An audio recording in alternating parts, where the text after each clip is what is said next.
علیکم ورحمۃ اللہ وبرکاتہ۔ الحمد للہ رب العالمین والصلاة والسلام علی سید الانبیاء والمرسلین وعلی آلہ واصحابہ اجمعین، اما بعد، قال اللہ تبارک وتعالی فی کلامہ المجید والفرقان الحمید، اعوذ باللہ من الشیطان الرجیم، بسم اللہ الرحمن الرحیم۔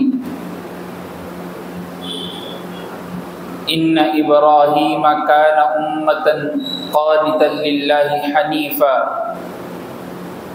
ولم یک من المشرکین شاکرا لانعمہ اجتباہ وہداہ الی صراط مستقیم۔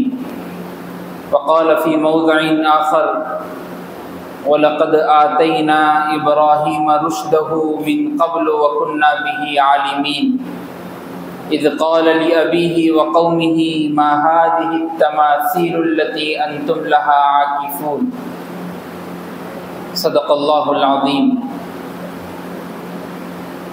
معزز سامعین کرام، محترم بزرگوں اور دوستوں، گھروں میں بیٹھ کر سننے والی معزز خواتین اسلام، اللہ تبارک و تعالی نے دین کی دعوت اور توحید کے پیغام کو بندوں تک بھیجنے کے لیے انبیاء کرام علیہم الصلاۃ والسلام کی جماعت کو بھیجا اور کسی کو کسی پر فضیلت بھی بخشی۔ اللہ نے قرآن مجید میں آیت مبارکہ میں ارشاد فرمایا، تلک الرسل فضلنا بعضهم علی بعض، کہ ہم نے رسولوں میں ایک دوسرے کو ایک پر فضیلت بخشی ہے۔ حضرت آدم علیہ الصلاۃ والسلام سب سے پہلے دنیا میں بھیجے جانے والے نبی ہیں، اور سب سے آخری نبی محمد رسول اللہ صلی اللہ علیہ وسلم کی ذات اقدس ہے۔ لیکن جب آپ علم کا مطالعہ کرتے ہیں تو معلوم ہوگا کہ حضرت آدم سب سے پہلے بھیجے گئے، لیکن ان تمام انبیاء اور نبیوں میں جو سب سے آخری نبی کو بھیجا گیا، اس آخری نبی کا مقام و مرتبہ اس پہلے نبی سے بھی زیادہ ہے۔ اللہ تبارک و تعالیٰ کا یہ قانون بھی ہے کہ اللہ جتنے انبیاء دنیا میں بھیجے گئے، سب انبیاء کا اللہ نے امتحان لیا، اور جو سب سے زیادہ قریب تر ہوگا اور جو نبی اللہ کا سب سے زیادہ پسندیدہ اور محبوب ہوگا، اللہ اس نبی کا اور زیادہ مشکل کر کر امتحان لیں گے۔ جسے اللہ کے رسول صلی اللہ علیہ وسلم کے امتحانات اور مکے کی زندگی اور طائف کے وہ حالات ہم سب جانتے ہیں۔ جب آپ نے دین کی دعوت کو ان کفار مکہ تک پہنچایا تو انہوں نے جو ظلم اور بربریت کے پہاڑ توڑے، اس کا اندازہ ہم نہیں لگا سکتے۔ اتنی ساری مشکلات، اتنی ساری پریشانیوں کا سامنا کرنا پڑا، حالانکہ محمد رسول اللہ صلی اللہ علیہ وسلم کی ذات تمام انبیاء کرام علیہ الصلاۃ والسلام کی ذات سے بلند مقام پر فائز ہے، لیکن آپ کا امتحان ان سے زیادہ سخت لیا گیا۔ ایسے ہی ان انبیاء کرام علیہ الصلاۃ والسلام میں ایک نبی کا نام حضرت ابراہیم علیہ الصلاۃ والسلام بھی آتا ہے۔ مناسب معلوم ہوا کہ آنے والا مہینہ ذی الحجہ کا مہینہ ہے، اور ذی الحجہ میں دو سب سے زیادہ اہم کام اور اہم عبادت کی جاتی ہے۔ اس میں سے سب سے پہلی عبادت حج کی عبادت ہے، اور حج میں ہونے والے کام صفا اور مروہ کی پہاڑی پر چڑھنا اور قربانی کا ذبح کرنا، یہ سارے حرکات، یہ ساری عبادتیں، یہ سارے طریقے حضرت ابراہیم علیہ السلام کی زندگی کو دیکھ کر امت محمدیہ پر فرض قرار دیے گئے۔ تو مناسب معلوم ہوا کہ اس جمعے کو سیرت ابراہیمی پر بات کی جائے اور حضرت ابراہیم علیہ السلام کی زندگی کو سنایا جائے۔ بابل کا وہ شہر جہاں پر نمرود کی حکمرانی ہے اور نمرود جیسا جلاد ظالم بادشاہ حکمرانی کر رہا ہے، اس زمانے میں سب سے پہلا تاج پہننے والا بادشاہی کا وہ نمرود تھا، اور نمرود کا یہ عمل اتنا خطرناک عمل تھا کہ وہ نجومیوں کو بٹھا کر تاروں کے ذریعے سے، ستاروں کے ذریعے سے آنے والے حالات کو معلوم کرتا تھا۔ ایک نجومی نے اس سے کہا کہ ہم نے ستاروں کو دیکھا ہے اور ایک ستارہ ٹوٹ کر یہاں پر گرا ہے اور گرنے کے بعد ہر طرف اندھیرا چھا گیا، تو ہم نے اس ستارے سے یہ تعبیر لی ہے کہ ایک بچہ اس جگہ پر پیدا ہوگا اور وہ بچہ پیدا ہو کر تمہاری حکمرانی کو ختم کر دے گا۔ اور نمرود ایسا ظالم بادشاہ تھا کہ اس نے اس شہر کے تمام بچوں کو اسی وقت کٹوا دیا، اور جتنی حاملہ خواتین تھی، جتنی حاملہ عورتیں تھیں، ان سے اگر بچہ لڑکا پیدا ہوتا تو اس کو اسی وقت دفن کر دیتا۔ نمرود ایسا ظالم بادشاہ تھا۔ کتابوں میں بات ملتی ہے، مفسرین کرام نے یہ بات لکھی ہے کہ پوری دنیا میں 4 بادشاہ ایسے ہوئے جس میں سے 2 مسلم تھے اور 2 کافر تھے، جن کو مشرق اور مغرب کی تمام دنیا پر حکومت تھی۔ 4 بادشاہ جس میں سے 2 مسلم تھے اور 2 کافر تھے، اور پوری دنیا پر حکومت کر سکتے تھے۔ مسلم بادشاہوں میں سے ایک بادشاہ حضرت سلیمان علیہ السلام جو مشرق اور مغرب پر سلطنت کرتے تھے، اور ایک ذوالقرنین جو مشرق اور مغرب پر سلطنت کرتے تھے اور حکومت کرتے تھے، اور 2 کافر بادشاہ جو پیدا ہوئے، ایک نمرود تھا اور ایک بخت نصر۔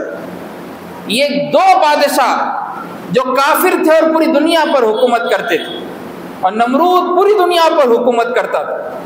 آپ اندازہ لگائیے اس حالات میں، اس گھڑیوں میں اللہ تبارک و تعالیٰ نے اسی جگہ سے، اسی مقام سے، انہی لوگوں میں سے حضرت ابراہیم علیہ السلام کو پیدا کیا۔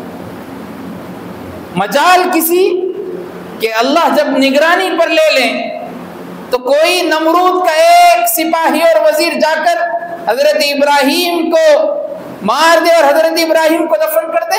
ممکن نہیں، کیونکہ اللہ اپنے نبی کا ایسے طریقے سے پابندی کے ساتھ ایک نگرانی پر اللہ نے فرشتوں کے ذریعے سے لگا دیا، اور حضرت ابراہیم وہیں بڑے ہو رہے ہیں، وہیں جوانی کے لمحات کو پہنچ رہے ہیں، اور ایسے گھرانے میں پیدا ہوئے جو گھرانہ مشرکانہ گھرانہ۔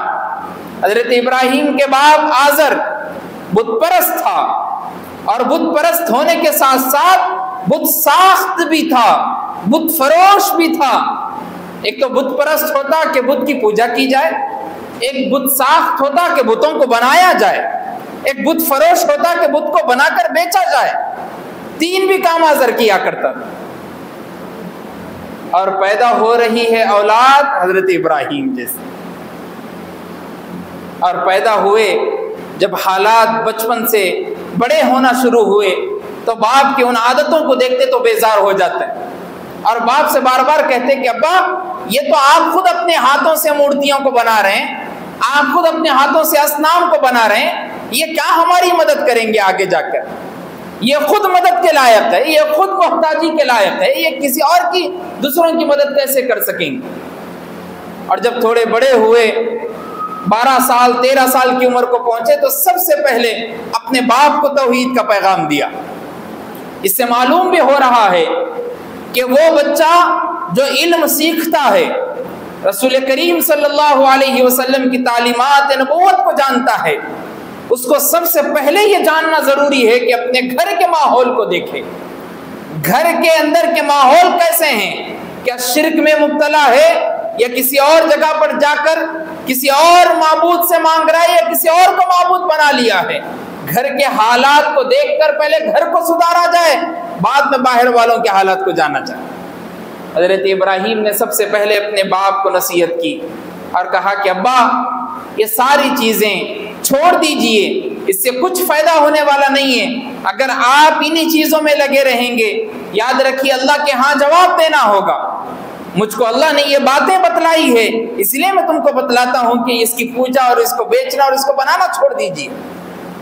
باپ نے انکار کر دیا اور باپ نے دو آپشن رکھے، دیکھو میں تمہارے سامنے دو آپشن رکھتا ہوں، یا تو میں تم کو مار مار کر پتھروں سے یہی ختم کر دوں گا، یا تو دوسرا آپشن یہ ہے کہ تم میرے گھر سے نکل جاؤ اور دوسری طرف جا کر رہو۔ توحید کے پیغام کو پہنچانے کے لیے 13 سال 14 سال کی عمر ہے اور اتنی تکلیف کہ باپ خود اپنے بچے کو گھر سے نکال رہا ہے، اور بچہ توحید کے پیغام کو منوانے کے لیے اپنے گھر سے نکلنے کو تیار ہو گیا، اور باپ سے کہہ کر نکل رہے ہیں کہ میں یہاں سے تو جا رہا ہوں لیکن میں آپ کے لیے اللہ سے ہمیشہ دعا کرتے رہوں گا آپ کی مغفرت۔ وہاں سے نکلے اور قوم کے سامنے بھی جا کر وقتاً فوقتاً بتایا کرتے تھے۔ اللہ تبارک و تعالیٰ نے اسی کا نقشہ قرآن مجید سورہ انبیاء آیت نمبر 51 میں کھینچا اور کہا وَلَقَدْ آتَيْنَا إِبْرَاهِيمَ رُشْدَهُ مِنْ قَبْلُ وَكُنَّا بِهِ عَالِمِينَ، اور ہم نے پہلے ہی ابراہیم کو ایک سیدھا راستہ بتلا دیا تھا اور جانتے تھے ہماری چیزوں کو۔ اِذْ قَالَ لِأَبِيهِ وَقَوْمِهِ مَا هَٰذِهِ التَّمَاثِيلُ الَّتِي أَنْتُمْ لَهَا عَاكِفُونَ، جب اپنے باپ کے پاس اور اپنی قوم کے پاس پہنچتے اور کہتے کہ یہ مورتیوں سے تم مانگتے ہو، یہ نہ تمہیں فائدہ پہنچا سکتے ہیں نہ نقصان پہنچا سکتے ہیں، تو وہ لوگ کہتے قالوا وجدنا آباءنا لها عابدین، وہ پورے لوگ مل کر کہتے کہ ہمارے باپ دادا ایسا کیا کرتے تھے اس لیے ہم بھی اس کی عبادت کرتے ہیں۔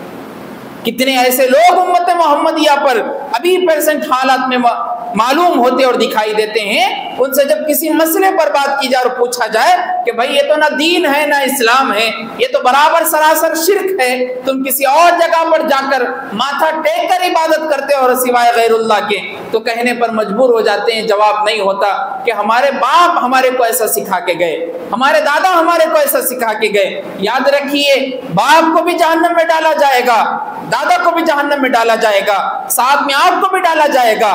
نہ دین اس کی آپ کو تعلیم دیتا ہے، نہ اسلام اس کی تعلیم دیتا ہے، نہ خدا کے قانون اور خدا کے قرآن اس بات کی تعلیم دیتی ہیں، نہ محمد رسول اللہ صلی اللہ علیہ وسلم کی تعلیمات ہمیں اس بات کی تعلیم دیتی ہے۔ پھر ہم اپنے باپ دادا کے کہنے پر کیسے آ جائیں؟ ان لوگوں نے تو یہی کہا تھا قالوا وجدنا آباءنا لها عابدین، یہ تو ہمارے باپ دادا ایسا کیا کرتے تھے اس لیے ہم بھی اس کی عبادت کرتے ہیں۔ تو حضرت ابراہیم نے ان کو جواب دیا قال لقد کنتم انتم وآباؤکم فی ضلال مبین، دیکھو تم بھی تمہارے باپ دادا بھی سراسر گمراہی میں مبتلا ہے، یہ تو گمراہی ہے۔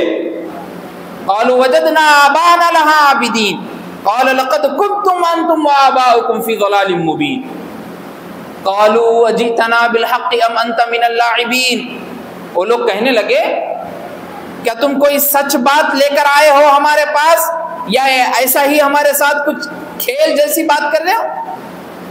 تو حضرت ابراہیم نے کہا قال بل ربکم رب السماوات والارض الذی فطرہن وانا علی ذلکم من الشاہدین، ہمارا رب تو وہ ہے جس نے زمین و آسمان کو بنایا ہے اور میں اس بات پر گواہ دینے کے لیے تیار ہوں اور گواہ بننے کے لیے تیار ہوں۔ قال تاللہ لاکیدن اصنامکم بعد ان تولوا مدبرین، دیکھو ایک وقت آئے گا میں تم کو بتلاؤں گا جب تمہارے بتوں سے پھر کر جاؤ گے تو میں تم کو بتلاؤں گا کہ یہ بت اصل میں کیا ہے۔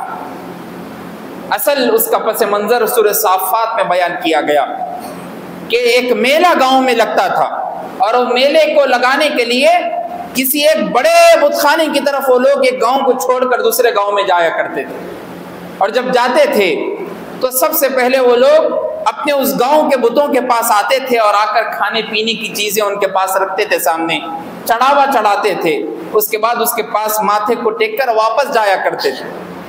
رسول کریم صلی اللہ علیہ وسلم نے امت کو کیا طریقہ بتلایا سفر کا؟ کسی ایک جگہ سے دوسری جگہ پر جا رہے ہو تو آخری لمحہ جہاں پر اللہ کے رسول صلی اللہ علیہ وسلم کا گزرتا تھا وہ مسجد ہوا کرتی تھی۔ اللہ کے رسول صلی اللہ علیہ وسلم مسجد میں آتے تھے، نماز ادا کرتے تھے اور سفر کے لیے روانہ ہوتے۔ اور جب سب سے پہلے سفر سے واپس گھر کے لیے ہوتے تو گھر کو سیدھا نہیں جایا کرتے، پہلے مسجد میں آتے، 2 رکعت نماز ادا کرتے، پھر گھر کے لیے جایا کرتے۔ ہم کو امت محمدیہ کو سبق ایسے دیا گیا، اور ان کا کچھ اور سبق تھا۔ جب وہ پورے لوگ حضرت ابراہیم کے پاس آئے اور آ کر کہنے لگے کہ دیکھو ایک میلہ ہے اور وہاں پر جانے کے لیے تم بھی تیار ہو جاؤ، تم بھی دیکھو گے کیسے ہمارے بت ہے، کیسے ہمارے معبود ہے جس کی ہم عبادت کرتے ہیں۔ حضرت ابراہیم نے کہا انا سقیم، میں بیمار ہوں، میں تو اب آ نہیں سکتا، اس لیے کہ اللہ تبارک و تعالیٰ نے وحی کے ذریعے سے پیغام پہنچا دیا تھا کہ ایک سبق دکھانے کا سب سے بہترین موقع ہے۔ گاؤں پورا خالی ہے، کوئی گاؤں میں آدمی نہیں ہے، تم ان کے گھر میں جانا، ان کی عبادت خانے میں جانا اور جا کر بتلا دینا اور سبق سکھا دینا۔ حضرت ابراہیم علیہ السلام موقع کو غنیمت سمجھ کر ان کے بت خانوں کے پاس گئے اور جا کر قرآن مجید میں اس کا نقشہ یوں کھینچا گیا فَجَعَلَهُمْ جُذَاذًا إِلَّا كَبِيرًا لَهُمْ لَعَلَّهُمْ إِلَيْهِ يَرْجِعُونَ۔ ایک کلاڑی ہاتھ میں لی اور لے کر ان کو تہس نہس کر دیا اور توڑ کر رکھ دیا۔ جتنے بت تھے، کسی کا ہاتھ توڑ دیا، کسی کا پیر توڑ دیا، کسی کی گردن اڑا دی جو ہاتھوں سے بنائے ہوئے تھے، اور بڑا جو سب سے بت تھا اس کے ہاتھ پر کلاڑی رکھ دی اور اس کے گردن پر بعض روایتوں میں آتا ہے کہ لٹکا دی، اور لٹکا کر پھر واپس آ گئے۔ جب وہ لوگ اس میلے سے جا کر واپس آئے تو سب سے پہلے مندر کو آیا کرتے، مسجد کو آیا کرتے، ان کی عبادت خانے کو، اور آ کر دیکھتے تھے اور عبادت کرتے تھے۔ جب آئے، آ کر دیکھا قالوا من فعل هذا بآلهتنا انه لمن الظالمین، یہ کیا ہو گیا، کیسا ہو گیا، یہ تو سراسر ظلم ہے، یہ کس نے کیا، یہ کون کر سکتا ہے؟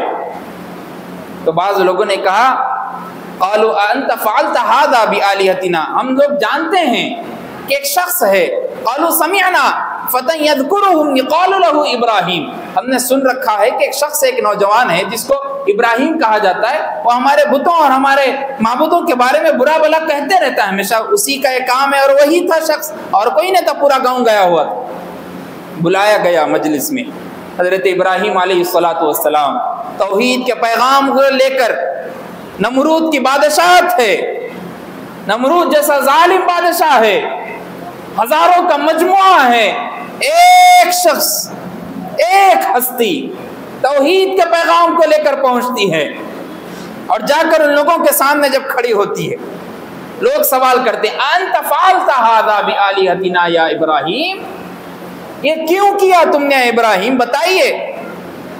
حضرت ابراہیم کا جواب سنیے۔ حضرت ابراہیم نے یہ جواب نہیں دیا کہ میں کیا، ایسے کیا۔ حضرت ابراہیم نے کہا قال بل فعلہ کبیرہم، یہ تمہارا بڑا تو زندہ ہے، اس کا تو کچھ نہیں ٹوٹا، یہ تو صحیح سالم ہے۔ هذا فاسألوہم ان کانوا ینطقون، اس سے پوچھیے اگر یہ بات کر سکتا ہے تو، اس سے پوچھیے، تو دیکھ رہا تھا نا پوروں کو، کسی کا ہاتھ ٹوٹا ہوا، کسی کی ناک ٹوٹی ہوئی، کسی کا ہونٹ ٹوٹا ہوا، کسی کا پیر، یہ تو دیکھ رہا تھا، پوچھیے اس سے۔ قرآن مجید میں مفسرین کرام نے یہ بات بھی بیان کی، جب حضرت ابراہیم نے یہ بات کی تو ان لوگوں کے سر ثم نکسوا علی رؤوسہم، ان لوگوں کے سر شرمندہ ہو کر جھک گئے۔ معلوم تھا کہ یہ کیسے بول سکتا ہے، قرآن مجید نے اس کو بیان کیا۔ ان لوگوں نے کہا لقد علمت ما هؤلاء ينطقون، اے ابراہیم تم جانتے ہو یہ بات نہیں کر سکتے، تم جانتے ہو اس بات کو۔ اس کے بعد حضرت ابراہیم جیسی شخصیت، حضرت ابراہیم جیسی ہستی بول پڑی اور توحید کے پیغام کو پہنچانا شروع کیا اور کہا قال فتعبدون من دون اللہ ما لا ينفعكم شيئا ولا يضركم، تم کیسے پھر عبادت کر سکتے اس معبود کی جو نہ خود تم کو نفع پہنچا سکتا، نہ نقصان پہنچا سکتا، نہ اپنی حفاظت کر سکتا۔ افل لکم ولما تعبدون، افسوس ہے تم پر، تف ہے تم پر، تم کس کی عبادت کر رہے ہو؟ افلا تعقلون، عقل نہیں ہے، تم سمجھ نہیں سکتے؟ یہ بات کہنی تھی، پوروں کے سر جھک گئے شرمندہ ہو کر، ان لوگوں کے پاس جواب کچھ نہیں تھا۔ اب کہنا تھا تو صرف یہی بات کہنے لگے، اس نوجوان کو مارنا پڑے گا، اس نوجوان کو جلانا پڑے گا، تبھی جا کر یہ ہمارے معبودوں کی حفاظت ہوگی، ورنہ ہمارے معبود ہم سے سوال کریں گے، پوچھیں گے۔ نمرود کی اس سلطنت میں، اس بادشاہت میں ہزاروں لوگ کا مجموعہ ہے، نمرود کے سامنے حضرت ابراہیم کو لایا گیا. حضرت ابراہیم سے نمرود کا مکالمہ ہوا، بات ہوئی. نمرود نے سوال کیا کہ تمہارا معبود کون ہے؟ حضرت ابراہیم نے کہا میرا معبود تو وہ ہے جو زندگی بھی دیتا ہے اور موت بھی دیتا ہے. نمرود نے 2 لوگوں کو بلایا، اس میں سے ایک کچھ غلطی پر نہیں تھا، ایک غلطی پر تھا. جو غلطی پر نہیں تھا اس کو حکم دے دیا کہ اس کو مار دو، اور اس کا گلا کاٹ دیا گیا. ایک شخص جو غلطی پر تھا اس کو کہا گیا کہ اس کو چھوڑ دو. ابراہیم سے کہا گیا ابراہیم دیکھو میں بھی خدا ہوں، میں بھی معبود ہوں، میں بھی خدا ہوں، میری بھی عبادت کرنی چاہیے. میں نمرود نے اس بات کا دعویٰ بھی کیا کہ خدا ہوں میں، اور دعویٰ کر کے کہا کہ دیکھو ایک شخص جس کی غلطی تھی اس کو میں نے زندہ چھوڑ دیا، حیات دے دی، زندگی دے دی. ایک جس کی غلطی نہیں تھی اس کو میں نے مار دیا. معلوم تھا لوگوں کو کہ یہ مثال بھی صحیح نہیں ہے. تو حضرت ابراہیم نے دوسرا سوال رکھا اور کہا اچھا میرا معبود تو وہ ہے کہ جو سورج کو مشرق سے نکال کر مغرب میں ڈباتا ہے. اگر تمہارے پاس ہمت ہو تو تم سورج کو مغرب سے نکال کر مشرق میں ڈبوا دو. اب کہاں جواب رہے گا؟ طے یہ ہوا کہ یہ شخص ماننے والا نہیں ہے، اس کو ایک کام کرنا پڑے گا کہ آگ میں جلانا ہے، اور آگ تیار کرنی شروع ہو گئی. تقریباً روایتوں میں بات ملتی ہے کہ کئی مہینوں تک آگ کو جلایا گیا، اور اتنی بھیانک آگ تھی، اور نمرود نے اعلان کیا کہ اس آگ میں جو شخص اپنی طرف سے دور دراز سے جا کر لکڑیاں جمع کر کے لا کر ڈالے گا تو اس کو 3 دن عبادت کرنے کا ثواب ملے گا. لوگ جاتے تھے، لکڑیاں جمع کرتے تھے اور لا کر آگ میں ڈالتے تھے. اس آگ کی قوت اور طاقت اتنی بڑھ گئی تھی جلانے کی. مفسرین روایتوں میں بات ملتی ہے کہ اگر کوئی پرندہ 3 کلومیٹر کے فاصلے پر اوپر آسمان پر رہتا یا دوری رہتی اس پرندے کی، تو اس کی صرف بھنک سے، وہ آگ کی ایک بھنک سے وہ پرندہ جل کر خاک ہو جاتا تھا. اتنی بھیانک آگ جلائی گئی. اور کس کے لیے؟ توحید کے پیغام دینے والے کے لیے. پورے آسمان پر ایک بات ہوئی، فرشتوں نے بات رکھی کہ اللہ آپ کا ایک ہی خلیل ہے، ایک ہی بندہ ہے جو توحید کے پیغام کو دینے کے لیے پورے لوگوں کے سامنے جا رہا ہے. اگر اس بندے کو جلا دیا گیا، آگ میں ڈال دیا گیا، تو کوئی اور ہے ہی نہیں. اللہ تبارک و تعالیٰ نے فرشتوں سے کہا کہ دیکھو تم سے جو ہو سکے تم ابراہیم سے مانگ لینا، اور ابراہیم سوائے میرے علاوہ کسی اور سے عبادت محتاجگی کا سوال نہیں کریں گے. پانی والا فرشتہ حضرت ابراہیم کے پاس پہنچتا ہے اور کہتا ہے ابراہیم اگر تم چاہو تو میں پانی ڈال دوں اور پوری آگ بجھ جائے. حضرت ابراہیم نے کہا کیا اللہ نے اس بات کا حکم دیا ہے؟ فرشتے نے کہا نہیں، میں خود اپنی طرف سے آیا ہوں. تو جائیے، کوئی ضرورت نہیں. پھر دوسرا فرشتہ آیا اور آ کر کہنے لگا میں تو آگ کا فرشتہ ہوں، اگر آپ چاہے تو اس کو پورا بھجوا دوں، میرے پاس طاقت ہے، اللہ نے اس پہ مجھ کو کام پہ رکھا ہے. حضرت ابراہیم نے کہا اللہ نے بھیجا ہے؟ نہیں. پھر جاؤ. حضرت جبرائیل علیہ السلام جب آئے اور آ کر کہنے لگے اگر آپ چاہے تو میں آپ کی مدد کر سکتا ہوں جس بھی طریقے سے چاہے.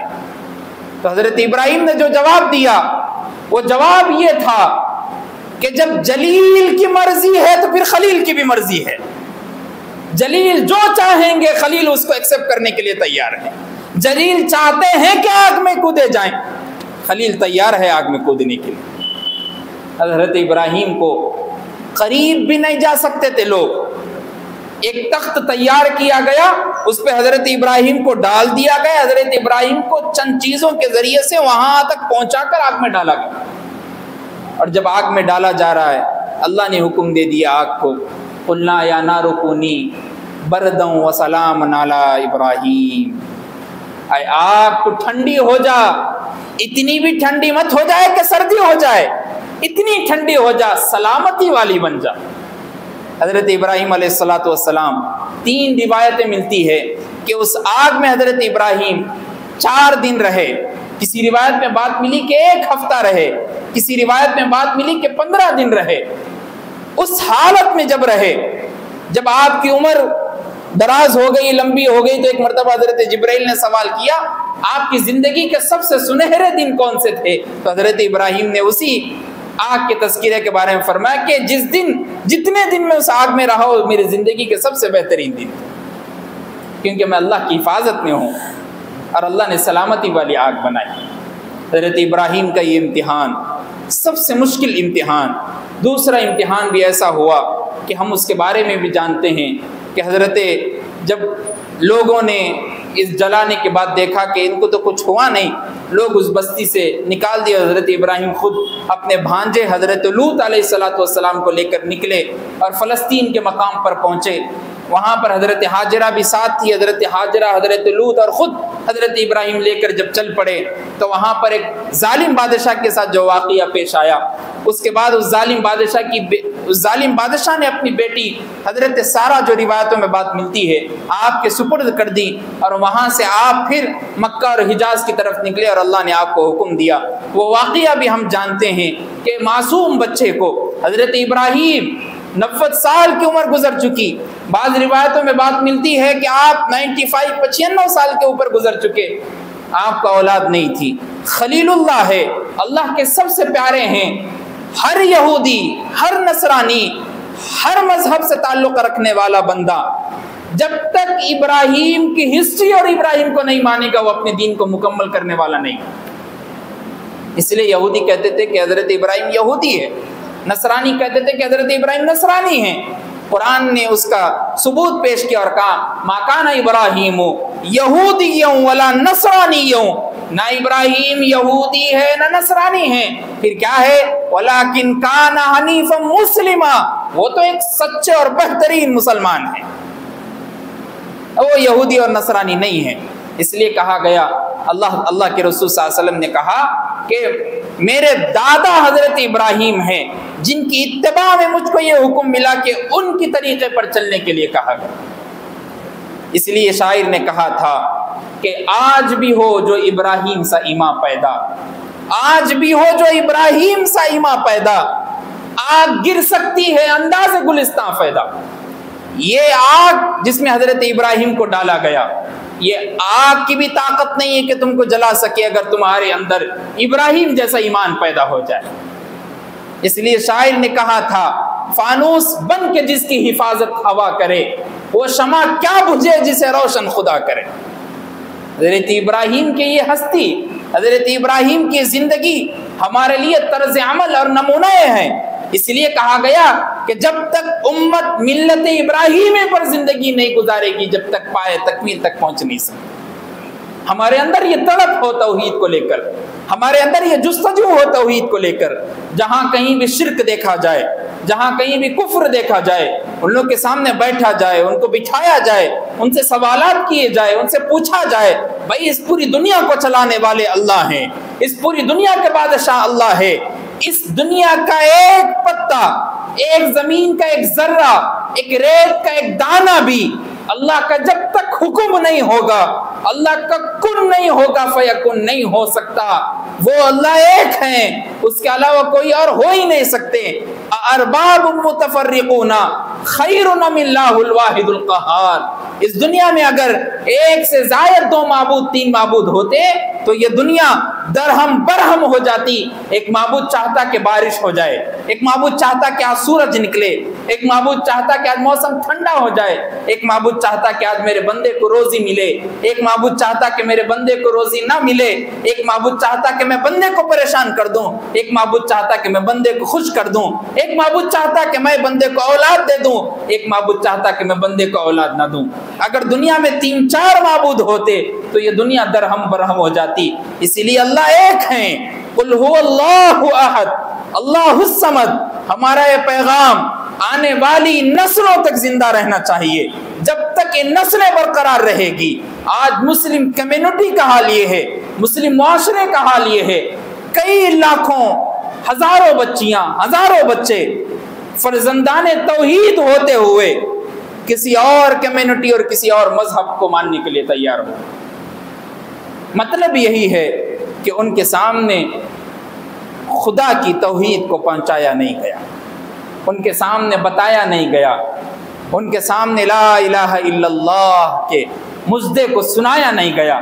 سنایا گیا تو بچہ پیدا ہونے کے بعد کارٹونز بتائے گئے، بچہ پیدا ہونے کے بعد سیریلز بتائے گئے، بچہ پیدا ہونے کے بعد اس کو گانے سنائے گئے، قوالی سنائی گئی، نعتیں سنائی گئی۔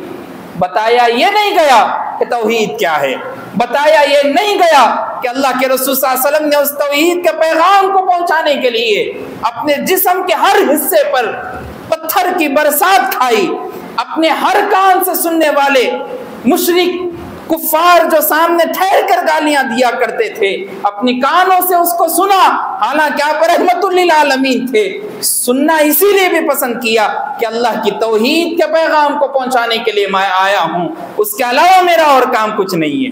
اس کے لیے صحابہ نے اپنی زندگیوں کا نذرانہ پیش کر دیا۔ مالک صحابہ، بڑے اپنے پاس جائیداد رکھنے والے صحابہ، جب دین کی بات آ گئی باپ نے ان کے ایسا ظلم ان کے اوپر کیا کہ ساری پراپرٹی، سارا مال دولت باپ کے قدموں میں رکھ کر کہا کہ دین اور توحید سے زیادہ میں کسی کو بڑا نہیں سمجھتا۔ یہ صحابہ اور نبی کی زندگی ہے۔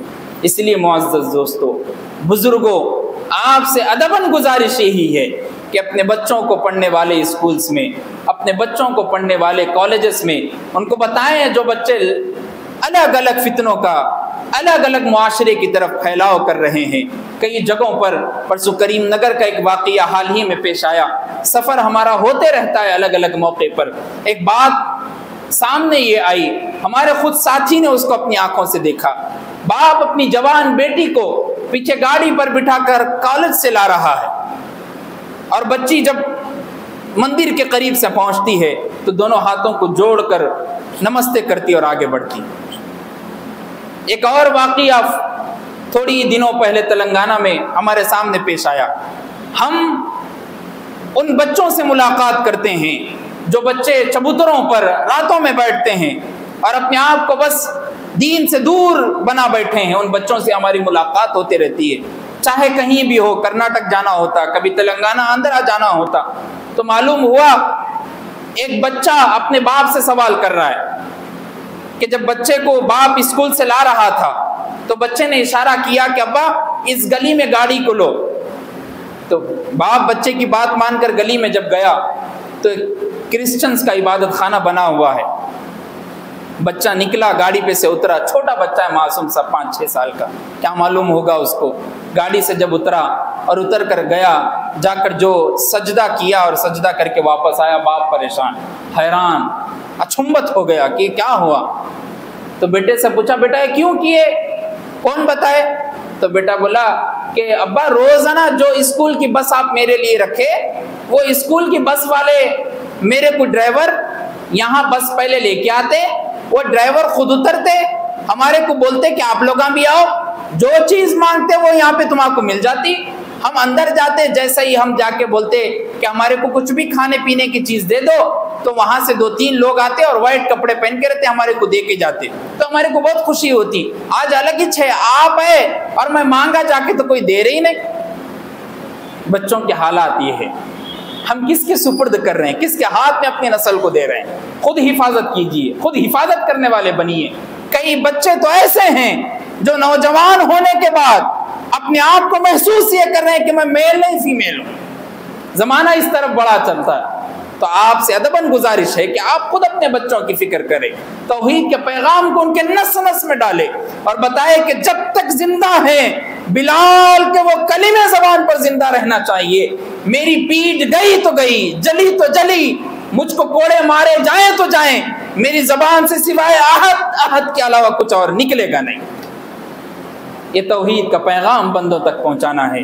آپ سے ادباً گزارش ہے کہ اپنے بچوں کی ایمان کی فکر کریں، اللہ سے دعا کیجئے کہ اللہ ہم سب کے ایمان کو بچائے، اللہ ہم سب کو کامل ایمان والا بنائے۔ وآخر دعوانا ان الحمد للہ